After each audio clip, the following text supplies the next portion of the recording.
Setelah ini kita lanjut sekitar 15 menit Pak Kos, sampai 20 menit tanya jawab. Disiapkan pertanyaannya. Dalam mau menambahi sedikit Bapak-bapak, insyaallah alhamdulillah Pak Kos tadi 18 kesalahan takmir masjid baru separuhnya Pak Kos. Nanti kapan-kapan berarti sharing lagi Pak Kos. Belum ada separuhnya tadi. Bapak-bapak yang insyaallah dirahmati oleh Allah Subhanahu wa taala, begitulah kondisi masjid yang dulu pangapunten, masjid biasanya sering ditutup, dibuka hanya untuk sholat, untuk ngaji saja. Setelah itu kalau mau masuk masjid pangapunten, masjidnya kotor, kamar mandine pesing, yen gak ngoten Pak, biasanya lampune mati orang ndang dicaket diganti-ganti. Nek mboten ngoten biasane napa niku slote ilang Pak. Dados pangapunten, ajeng pipis mawon sikile dadak ganjel. Nek mboten ngoten biasanipun kerane jebol. Ciduke ilang. Mengke kalau mau masuk ke masjid, nanti masjidnya kotor. Pangapunten, bar sujud niku lho, bathuke kakean krikil karo pasir, saking ora tau diresiki. Imame imam jorok, nek dijorokne lagi dados imam. Terus itulah kondisi masjid kita. Maka Pak Kus itu pernah menyampaikan, bagaimana mungkin masjid bisa makmur kalau kondisinya demikian. Masjid saja tidak memberikan rasa nyaman kepada jamaahnya, maka jamaahnya pun tidak mau ke masjid. Nah maka bagaimana tadi beliau menyampaikan, masjid harus diurus dengan serius.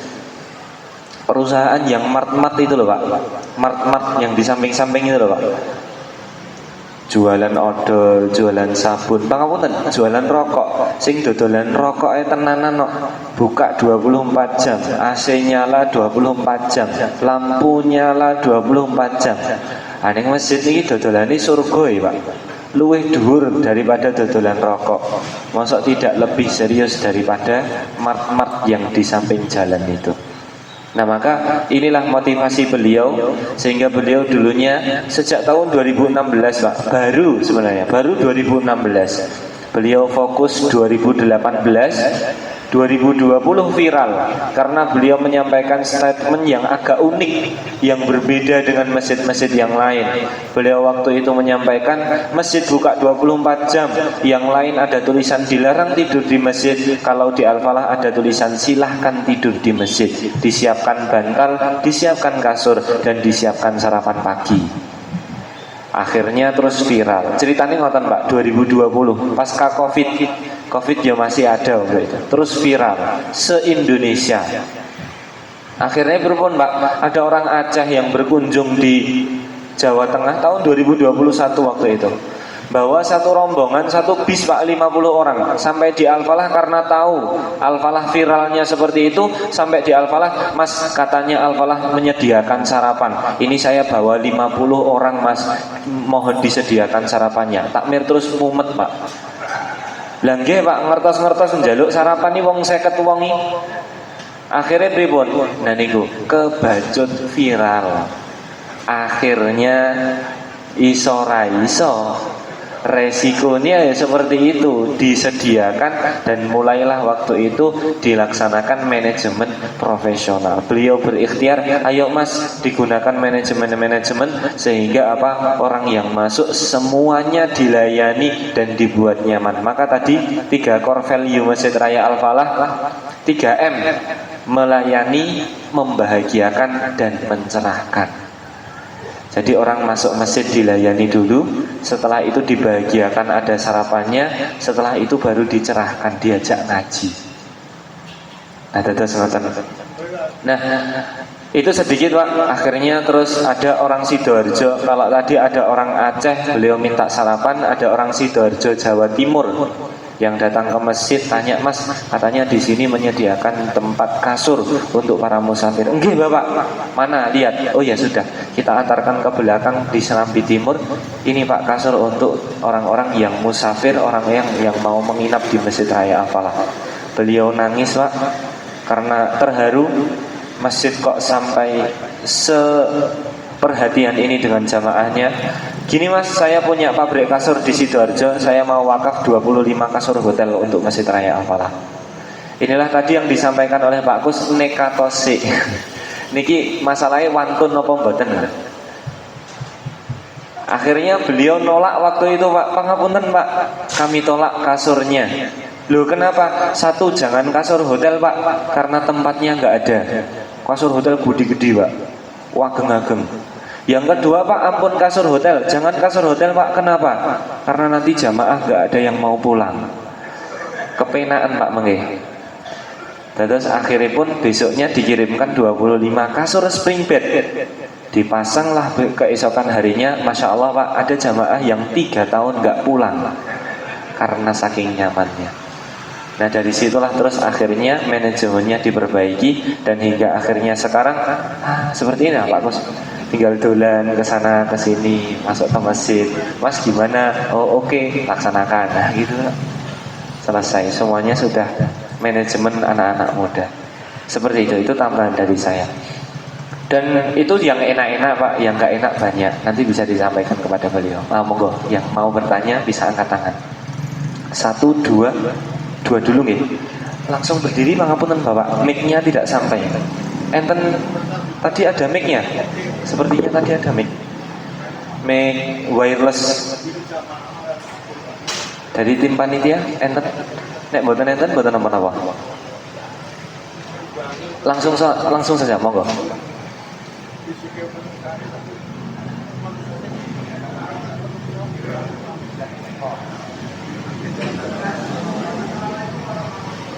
Waalaikumsalam warahmatullahi wabarakatuh.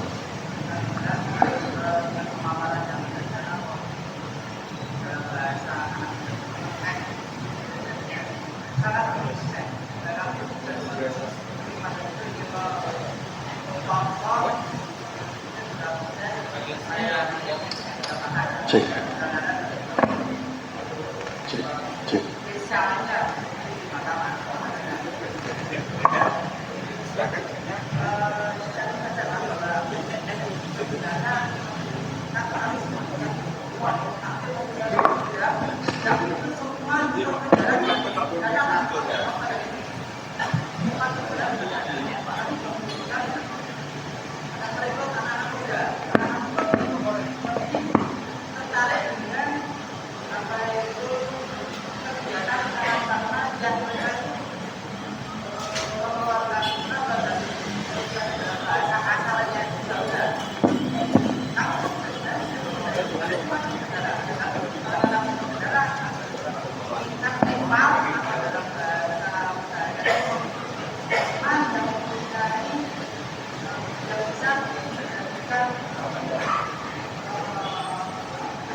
Pertengahan Ramadan saja kalau kasami itu minus satu, minus tidak hanya tapi minus sekian karena obatnya dan lain-lain. Berarti donatur ngoten ya. Donatur. Mencari donatur ngoten ya. Iya, atau sebagai orang yang bisa dijak rembukan kok kalau ada masalah ada program-program ini tentang J. Sudah ketemu. Oke. Cek. Sound sistemnya bagus nih. Cek.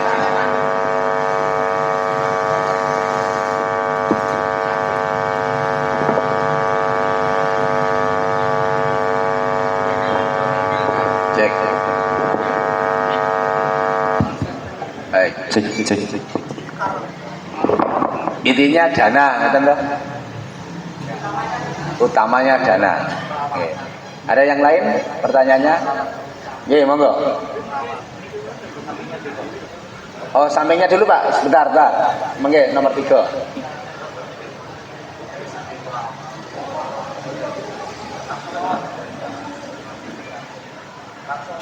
Langsung to the point.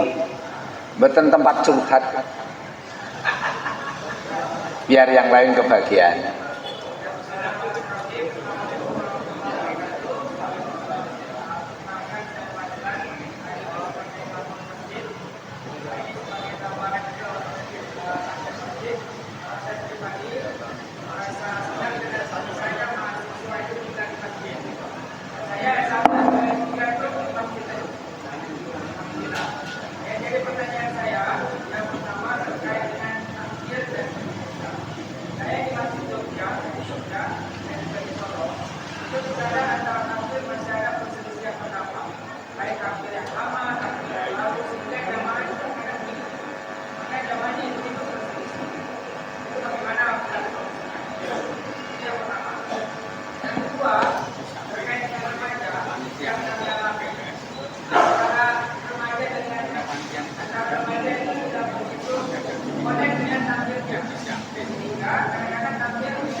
Terima kasih.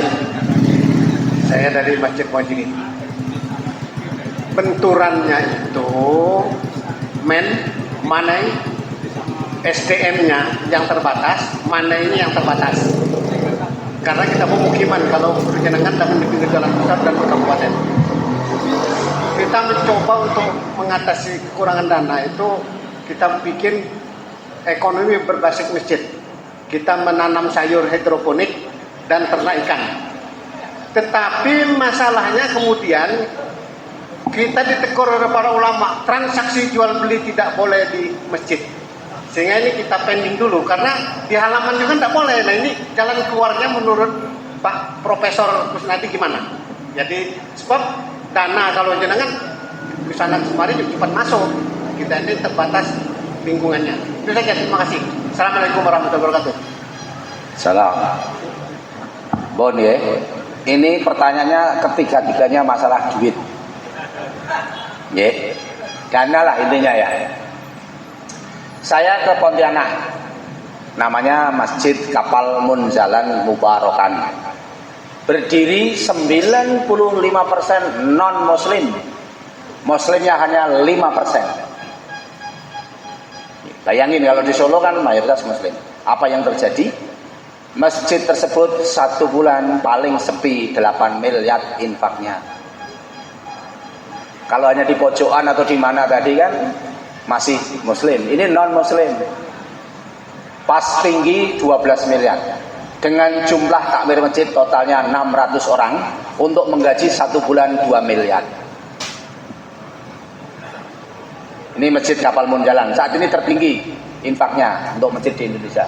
Ada juga bergeser di Kuburaya, namanya Masjid Ismu Yahya.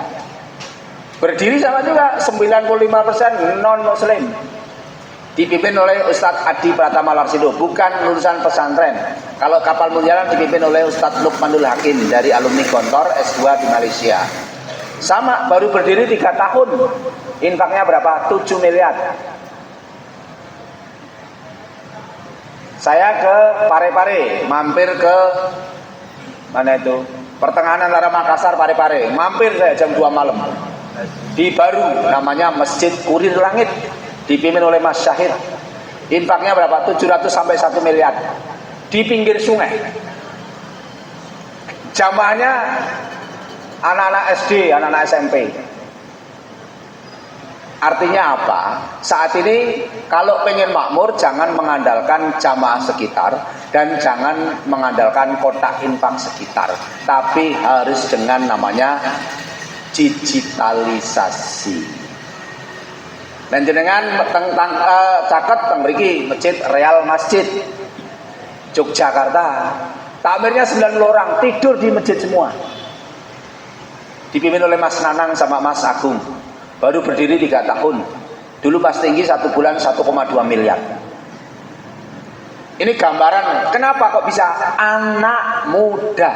Hampir semua yang saya saksikan tadi rata-rata paling senior Ustadz Lukman itu 38 tahun. Bang EN itu 35 tahun. Maka kalau pengen makmur, undang anak muda di masjid. Bikin Facebook, bikin Instagram, bikin media sosial. Ini kalau masalah dana. Dimanapun tempatnya, asal ada sinyalnya lewat media dan sinyal langsung ke Allah, insya Allah dana datang. Nek pula mboten ngertos Instagram, Facebook, ngedit video mboten ngertos. Maka saya hadirkan anak-anak muda. Anak-anak mudanya bukan dari Sragen, tapi dari Wonogiri, dari Sukoharjo. Jadi takmir Masjid Al-Falah bukan orang Sragen. Takmir Masjid Ustadz Roman dari Yogyakarta pindah ke Pontianak. Ngaten Bapak Ibu semuanya. Artinya apa? Bayangannya gimana ya duit datang. Kalau jenengan bayangke jamaah ngeplungi kotak infak, kangelan. Joko Karyan kok bisa begitu, kenapa? Sudah terkenal di Instagram, di sosial media. Maka ketika puasa kemarin setiap buka menyiapkan 4.500 porsi. Satu porsinya 15.000. Setiap sore mengeluarkan untuk buka puasa kurang lebih 50 juta. Berarti 1 bulan untuk buka puasa 1,5 miliar. Uang yang datang berapa? Sekitar hampir 2 miliar. Pakai apa? Transfer. Kris. Bukan hanya orang datang masukin uang infak. Maka kuncinya hadirkan anak muda untuk mengurusi dan mencari dana. Maka tadi bayangannya kan cari dana gitu ya. Al-Falah sama, Al-Falah lewat media. Saya pasang karpet, habis 200-an juta. Saya ke toko karpet Pak. Nek jenengan badhe masang karpet mboten bayar riyen, mengke saged pakai nama Al-Falah atau nama saya. Di depannya ini selatane apa itu perpustakaan itu. Pak, saya rekomendasi Pak Kusnadi badhe pasang karpet tapi belum punya duit. Bisa Pak, dibayar kalau punya duit. Gimana caranya? Kami sampaikan pada seluruh jamaah salat Jumat, karpet alhamdulillah sudah baru. Namun kami informasikan ini belum dibayar. Ngeten caranya. Sama sound system juga gitu Pak. Saya hampir semua apa itu bahan bangunan itu ketemu toko-toko.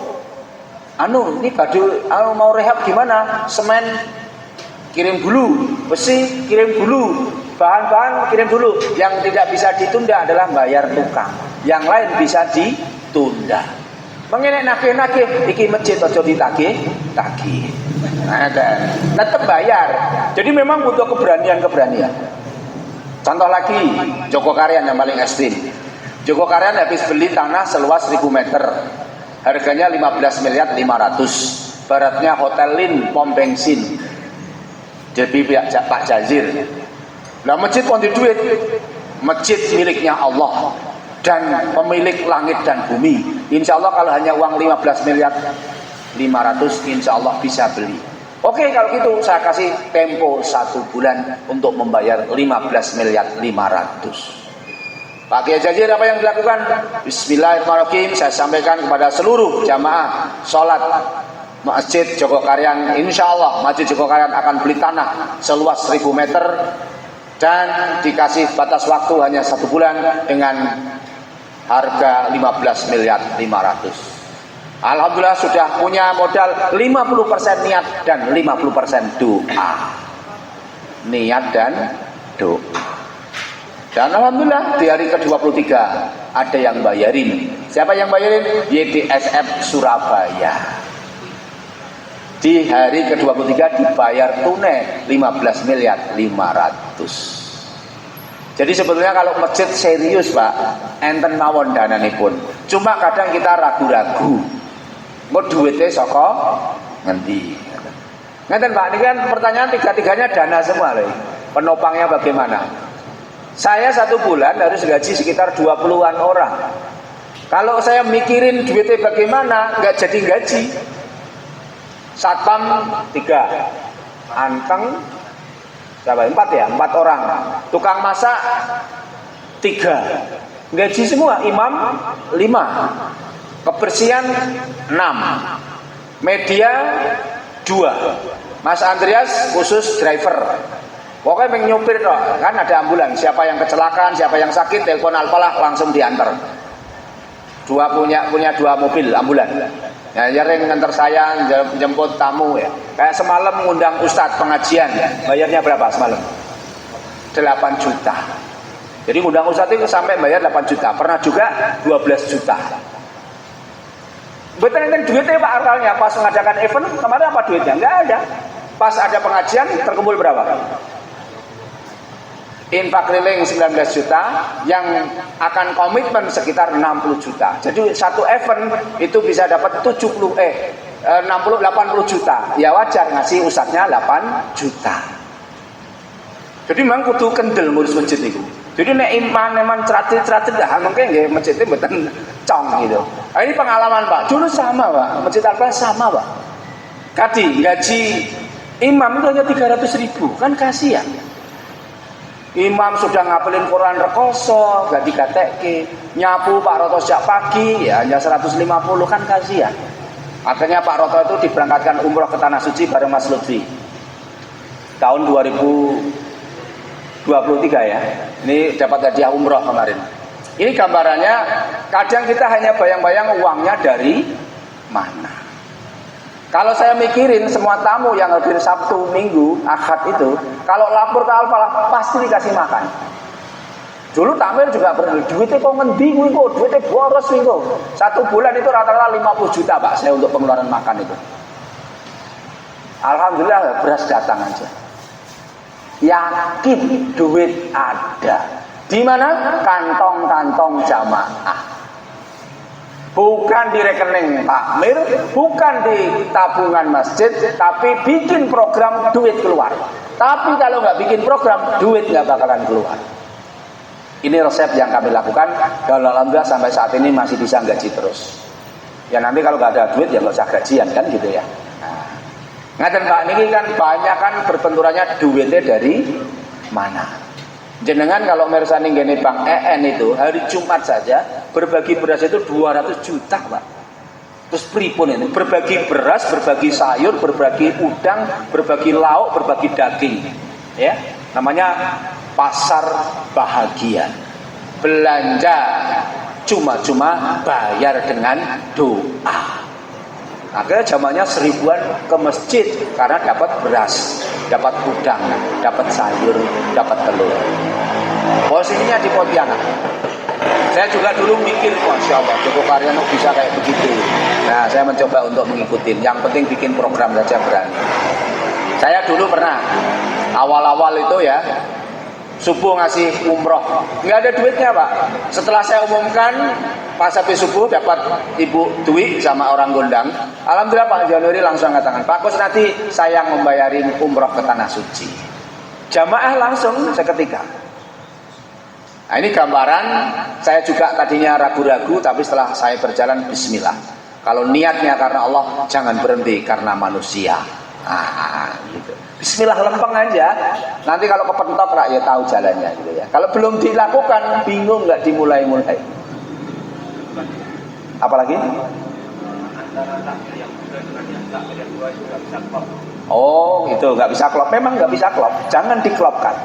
Nah, sampai kapanpun nggak bisa klop.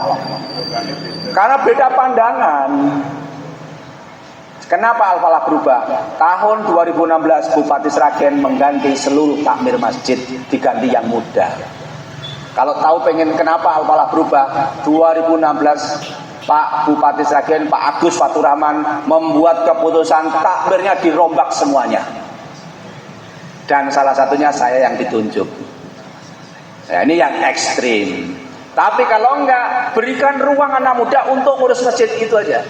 Kalau selama belum kelegowoan antara yang sepuh sama yang muda, jangan harap tadi dana datang, program datang, nggak bisa. Jadi yang sepuh kayak saya gini sepuh, itu hanya gimana Mas Lutfi, pengajian Ustadz Wijayanto, oke Pak, siapa yang jemput? Saya Pak. Ada kendaraan? Oh siapin Pak.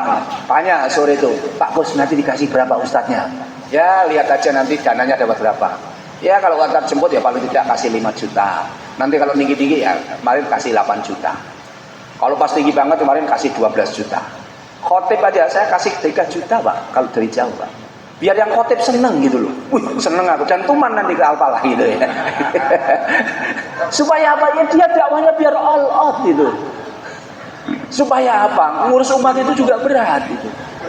Tapi kadang ada protes mata duitan dan amplop. Ya umat biar keurus, biar yang dakwah fokus dakwah. Kalau Mas Lutfi ini nggak diurusin, nanti bedal lah ini Pak. Ini sudah pernah kerja di tempat lain Pak. Ngurusin apa? Pemborong bangunan. Hafid Quran ngurusin pemborong bangunan.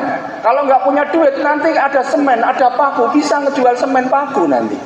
Namanya keimanan kita kan lemah. Maka kita urusin kehidupannya.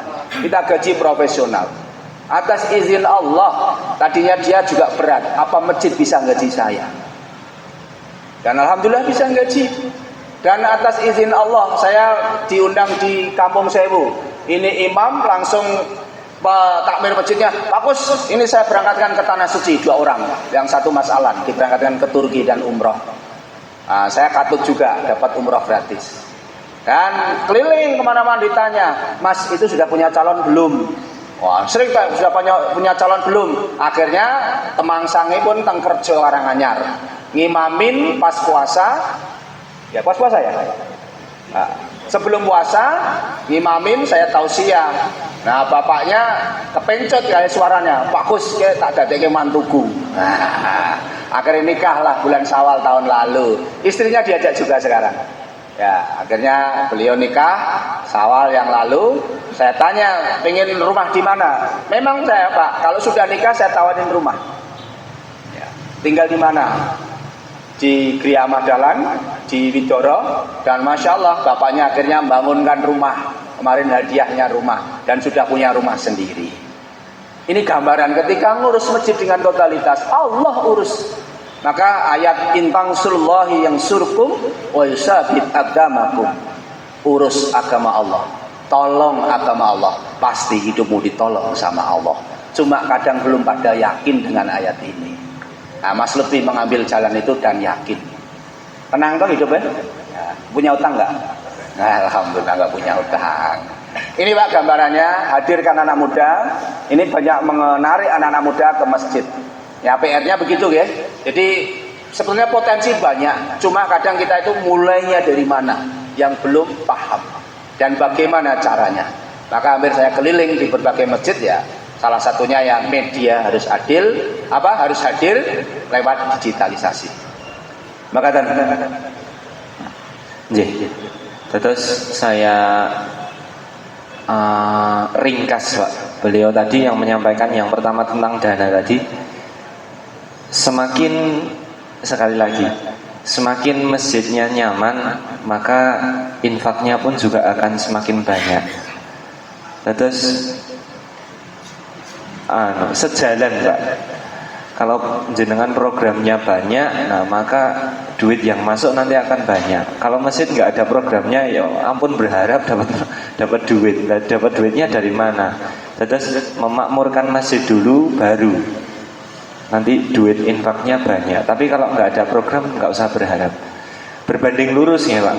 Semakin masjidnya nyaman maka berbanding lurus infaknya semakin meningkat, semakin programnya banyak berbanding lurus kan uang infaknya pun juga semakin banyak. Itu seperti itu. Yang kedua tadi untuk masalah anak muda dan pangapunten Pak sebelumnya untuk masalah dana tadi. Dana itu Pak tidak ada napa nggih? Ukurannya kok kudu ning samping jalan raya. Ukurannya kok kudu masjidnya gede. Ukurannya kok kudu ning tengah-tengah masyarakat yang di situ masyarakatnya banyak atau di tengah-tengah tadi perumahan atau di tengah, tidak ada. Ukurannya seperti apa itu tidak ada, Pak. Terus Mas, lah masjid iki ning tengah kampung. Mas, lah masjid iki ning tengah kene, ning tengah kene. Lah bagaimana nanti mau mencari dana atau mencari SDM-nya? Intinya kalau ada niat pasti ada jalan Pak. Kalau nggak ada niat pasti banyak alasan. Terus nggak ada wong dulu Masjid Raya Al-Falah yang sebesar itu saja Pak. Masjidnya besarnya 5.000 meter, bangunannya 1.000 meter. Ketika tidak diurus dengan serius, ya infaknya sidik. Jamaahnya nggak titik dulu Pak. Jamaah subuh itu cuma 7 orang loh Pak. Masjid besarnya 5.000 meter, jamaah subuhnya cuma 7 orang. Orang yang ngeluh Pak.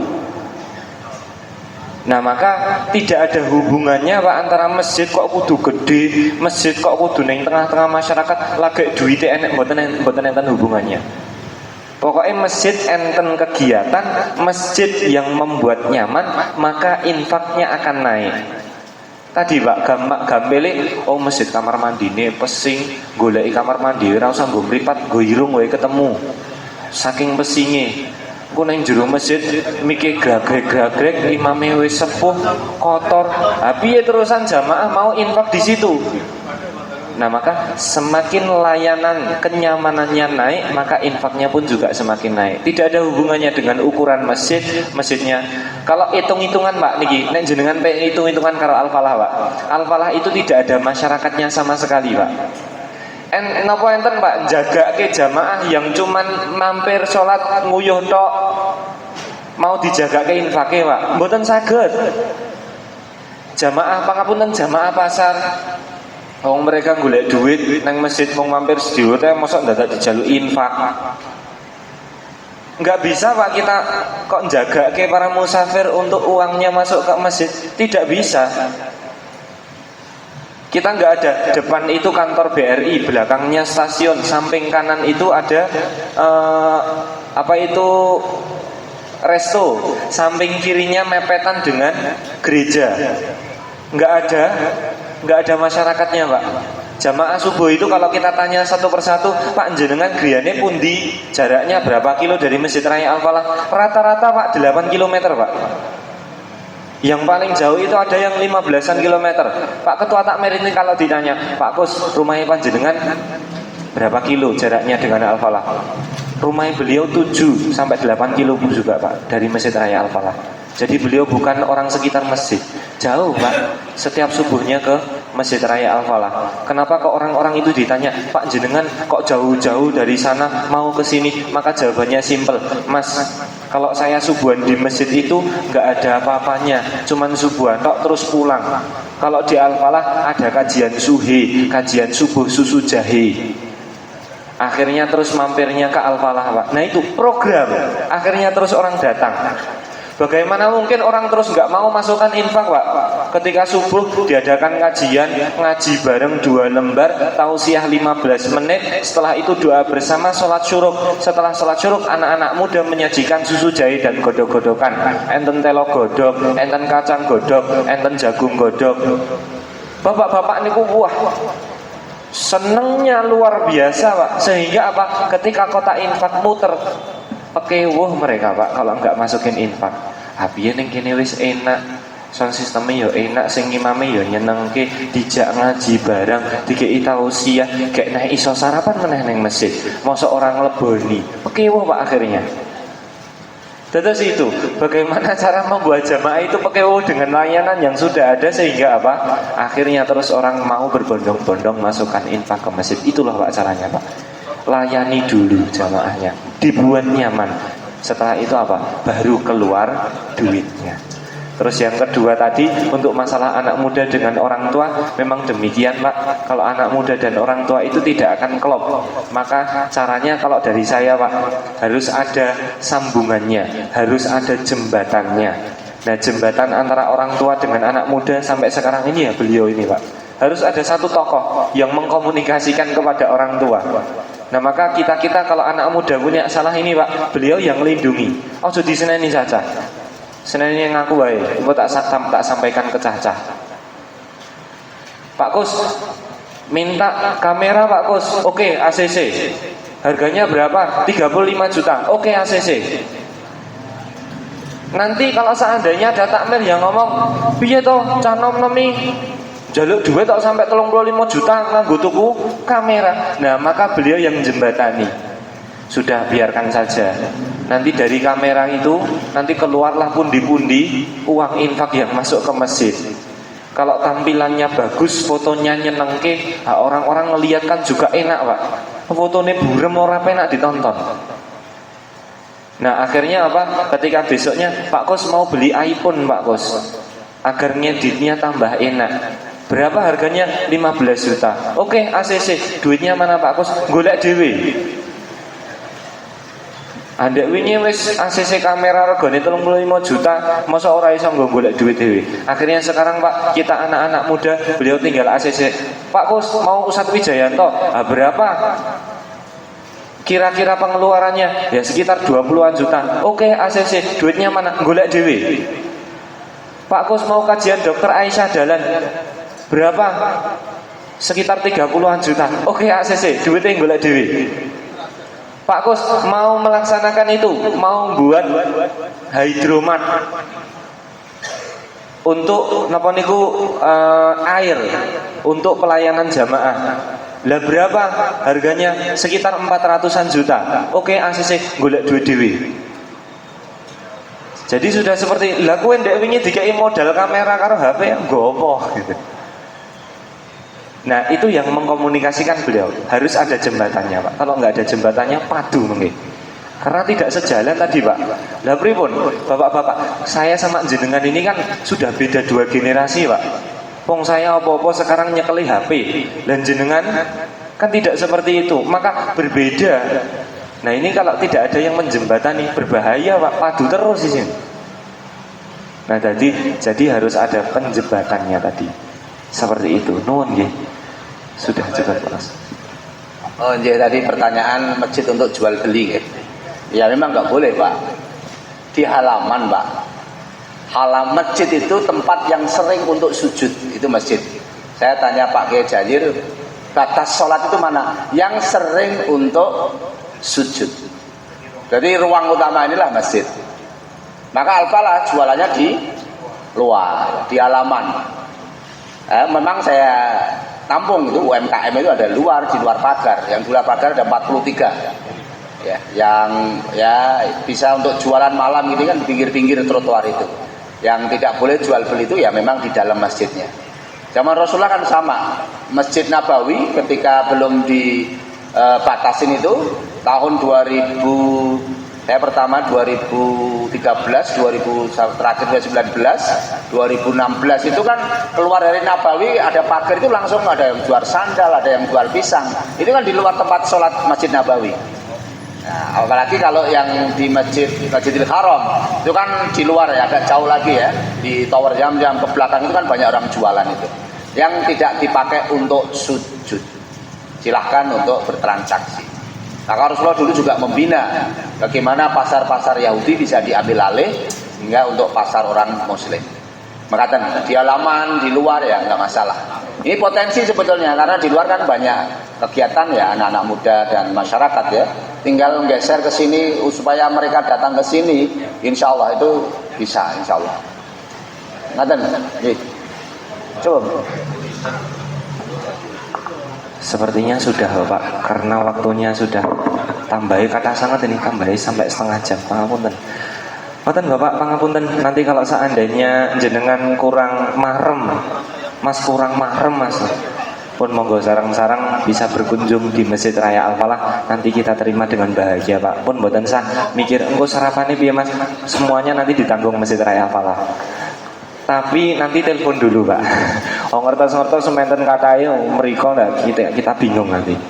Nah terus ngaten untuk pertanyaan-pertanyaan yang belum dijawab, beliau sudah jelaskan di buku beliau. Di belakang sudah ada tim staff yang barangkali bapak-bapak butuh, tapi pangapunten tinggal 15 tok ya Mas ya bukunya. Satu buku harganya 100.000 rupiah. Ini berkenaan dengan sejarah beliau dulu, bagaimana ngurusi Masjid Raya Al-Falah, tapak tilasnya beliau, masalah-masalahnya apa, termasuk tadi Pak gelut karo koncone dewi karena yang satu dengan yang lainnya tidak satu pendapat. Sing sitok digawe masjid makan-makan, sing sitok ra entuk mangan-mangan, sing sitok digawe kegiatan anak muda, sing sitok cah nom-nom ning nggo apa, sing sitok pengine duwite dientekke, sing sitok duit tok dientekke, lha engko sesuk piye. Nah, itu beliau dulu mengalami seperti itu Pak, dan beliau tuliskan di buku beliau, buku Strategi Makmurkan Masjid. Ini cocok sekali untuk motivasi mindset takmir masjid, ketua-ketua takmir masjid, buku kurikulum untuk ngurusi masjid, bagaimana masjid bisa makmur, termasuk program-program Al-Falah yang di awal tadi untuk subuh berhadiah umroh, setelah itu menyediakan teh dan kopi dan lain sebagainya. Beliau tuliskan sejarahnya Masjid Raya Al-Falah sehingga nanti bisa dijadikan matokan bapak-bapak orang rasa oh ternyata ngene iki yo abot banget. Tidak hanya panjenengan Pak Ketua Takmir pun juga demikian, ngurusi konco-koncone sing angel dikandani, ngurusi iki, ngurusi itu, semuanya hampir sama Pak. Nah beliau tuliskan semuanya di buku beliau. Monggo nanti yang pingin buku beliau, pumpung orangnya masih pumpung beliau masih di sini, nanti bisa langsung tanda tangan juga dan foto sama beliau. Tapi tinggal 15 Pak, pangapunten. Nanti kalau seandainya kurang, nanti bisa jalan-jalan ke Masjid Raya Al-Falah, teng mriko stoke tesih kathah insyaallah. Nuwun jazakumullah, pangapunten sangat Pak dari kita apabila banyak salah kata, kurang sopan dalam bersikap. Semoga sedikit yang kami sampaikan ini bisa bermanfaat untuk panjenengan semuanya, bisa menjadi motivasi untuk panjenengan semuanya, dan kita berharap berdoa kepada Allah Subhanahu wa taala semoga masjid kita bisa menjadi masjid yang makmur, masjid yang bisa bermanfaat kepada seluruh umat. Amin Allahumma amin. Nuwun Irian Cendrawasih, cukup sekian dan terima kasih. Kayu papan bunga setanggi, kapan-kapan kita sambung lagi. Bisa arep memotong duri, mohon pamit undur diri. Kami kembalikan kepada MC. Wassalamualaikum warahmatullahi wabarakatuh. Jazakumullah khairan. Demikian tadi adalah isi sarasehan di pembicara pertama, yaitu alhamdulillah sekali banyak sekali pelajaran yang bisa diambil. Sebelum melanjut acara yang kedua, kami dari panitia untuk pengurus FKUIM bisa berfoto terlebih dahulu bersama Ustadz Kusnadi, diiringi dengan penyerahan kenang-kenangan dari panitia MIF sebagai simbolis.